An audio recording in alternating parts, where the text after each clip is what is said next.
பாப்பு மாவு எப்படி அரைக்கிறதுன்னு பார்த்துடலாம். இதுக்கான மெஷர்மெண்ட்ஸ்லாம் ஆஃப்டர்நூன் வீடியோவில் போஸ்ட் பண்ணியிருக்கேன், பார்க்காதவங்க பார்த்துக்கோங்க. இப்போது உளுந்து நம்ம ஊற வச்சுருந்துருக்கோம் இல்லைங்களா, அந்த உளுந்தை வந்து ஃபஸ்ட்டு நம்ம சேர்த்துக்கலாம்.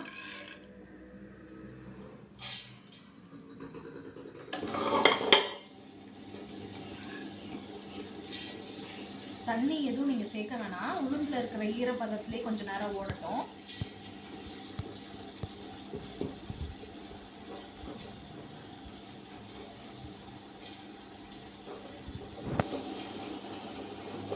இது ஒரு கொஞ்சம் உளுந்து வந்து அரைஞ்சதுக்கப்புறமா அடுத்து நான் என்ன சேர்க்கணும்னு உங்களுக்கு சொல்கிறேன். இப்போ உளுந்து இந்த அளவுக்கு ஆகிருக்கு. இந்த அளவுக்கு ஆனதுக்கப்புறமா கூட வந்து கொஞ்சமாக தண்ணி சேர்த்துக்கலாம்.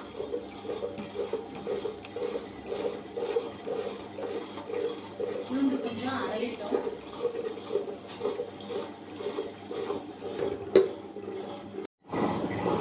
இப்போ நம்ம உளுந்து மாவு நல்லா இந்த பதத்துக்கு அரைஞ்சிருக்கு. இந்த ஸ்டேஜில் வந்து நாம் கொஞ்சமாக சாதம் இந்த அளவுக்கு சேர்த்துக்கலாம்.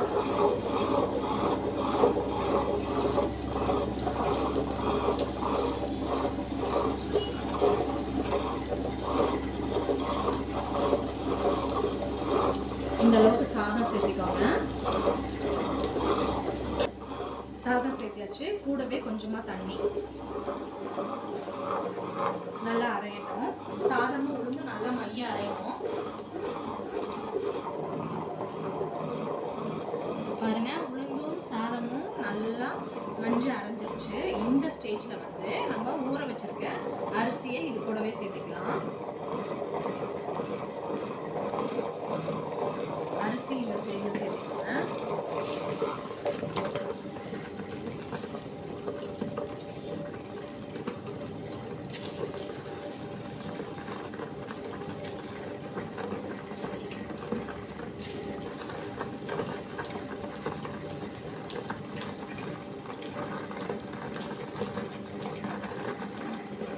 அரிசி சேர்த்தாச்சு.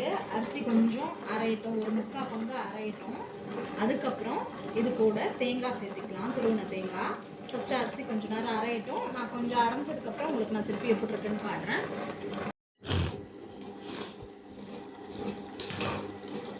அரிசி இந்த அளவுக்கு நல்லா அரைஞ்சிருச்சு பார்த்தீங்களா. இந்த டைமில் வந்து நான் ஒரு அரை மூடி தேங்காய் துருவி எடுத்து வச்சுருக்கேன். அரை மூடி தேங்காய் துருவி எடுத்து வச்சுருக்கேன். இதையும் சேர்த்துக்கலாம்.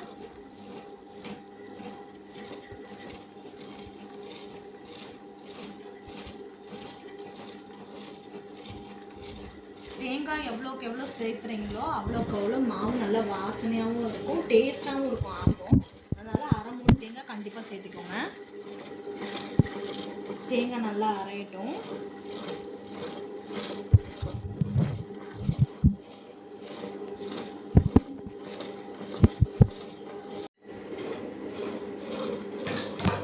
மாவு பாருங்கள் நல்லா அரைஞ்சிச்சு. இதுதான் மாவு அல்ற பதம். எடுத்துடலாம் மாவை.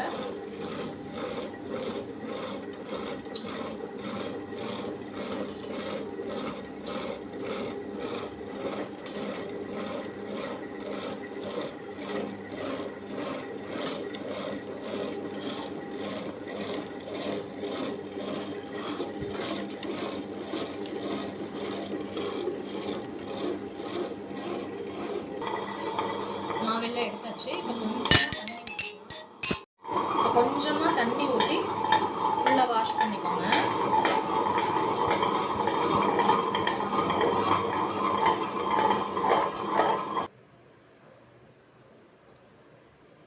மாவை அள்ளி வச்சாச்சு. இப்போ இது கூட கொஞ்சமாக கல்லுப்பு போட்டு மாவை நல்லா கலந்து வச்சுக்கலாம். இவ்வளோ கல்லுப்பு போடுறேன்.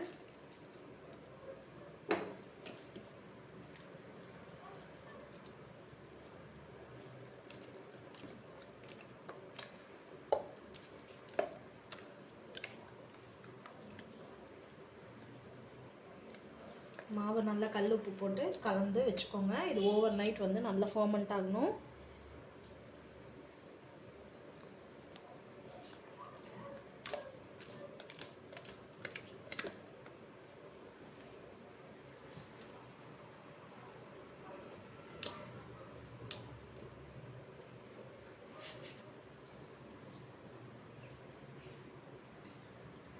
மாவு உப்பு போட்டு நல்லா கலந்து வச்சாச்சு. ஓவர் நைட் நல்லா புளிக்கட்டும். காலைல ஆப்பம் எப்படி ஊற்றுறதுன்னு சொல்லிட்டு நான் சொல்கிறேன். இதுக்கான மெஷர்மெண்ட் வீடியோ நம்மளோட ப்ரீவியஸ் வீடியோவில் இருக்குது மெஷர்மெண்ட்ஸு, அதை பார்த்துக்கோங்க. Thank you so much. மாவு நல்லா ஆப்பம் மாவு ஆட்டி வச்சது புளிச்சிருச்சு. இங்கே பாருங்கள், இந்த மாதிரி வருதா? இந்த ஸ்டேஜில் வந்து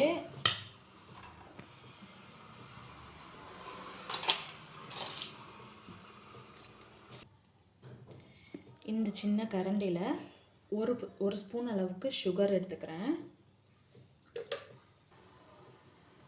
இந்த அளவுக்கு சோடா உப்பு அதுவும் இதில் போட்டுட்டு கொஞ்சமாக தண்ணி சேர்த்து இதை கலந்துக்கலாம். கொஞ்சமாக தண்ணி சேர்த்துருக்கேன். இதை நல்லா இப்படி கலந்து விட்டுக்கோங்க. சுகர் எதுக்கு சேர்க்குறோன்னா, ஆப்பம் நம்ம ஊற்றும் போது நல்லா சாஃப்டாக வரும், அதுக்காக தான். நீங்கள் ஆப்பம் சுடுறதுக்கு பிஃபோராக இதை சுகரையும் சோடா உப்பையும் சேர்ந்து கொஞ்சமாக தண்ணியில் கலந்துட்டு இந்த மாவோடு சேர்த்து கலக்கிக்கோங்க. நல்லா முக்கால்வாசி சுகர் கலந்தாச்சு. கொஞ்சம் அடியில் நிற்கிது, அது ஒன்றும் பிரச்சனை இல்லை. இந்த தண்ணியை இப்படி நல்லா சேர்த்துக்கோங்க. சேர்த்திட்டு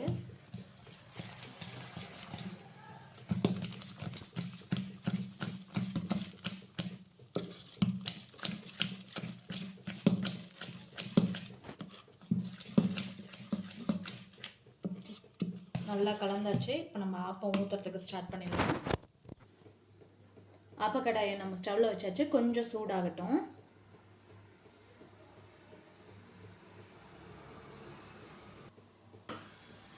ஆப்பக்கடாய் நல்லா சூடாகிடுச்சு. ஒரு கரண்டி மாவு இப்படி ஊற்றிட்டு இதை எடுத்து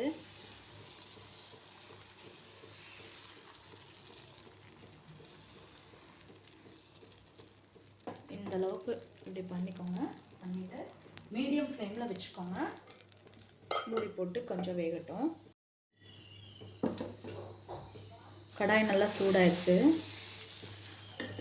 இப்போது ஒரு கரண்டி மாவு ஊற்றிட்டு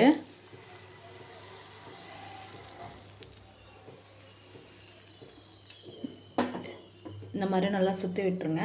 முடிஞ்ச அளவுக்கு மீடியம் ஃப்ளேமில் வச்சுக்கோங்க. ஏன்னா நடுவில் கொஞ்சம் மாவு அதிகமாக இருக்கும், வேகிறதுக்கு டைம் ஆகும். சுற்றி வர நல்லா வெந்து முறுமுறுன்னு ஆகிடும். அதனால் முடிஞ்ச அளவுக்கு மீடியம் ஃப்ளேமில் வச்சுக்கோங்க. மூடி வச்சிடலாம். இது வெந்து நான் எடுக்கும் போது காட்டுறேன். பாருங்கள், நல்லா வெந்துருச்சு. சுற்றி வர நல்லா முறுமுறுன்னு செவந்து வந்திருக்கு.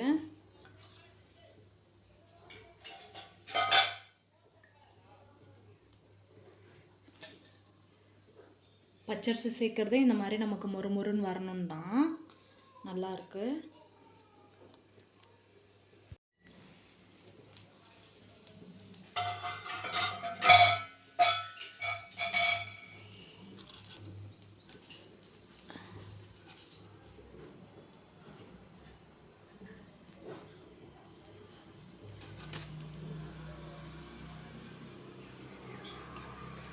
நான் சொன்ன மெஷர்மெண்ட் வச்சு ஆப்பம் இந்த மாதிரி செஞ்சு பாருங்கள். கண்டிப்பாக டேஸ்ட்டாக இருக்கும். செஞ்சு பார்த்துட்டு எப்படி இருக்குன்னு கமெண்ட் பண்ணுங்கள். தேங்க்யூ.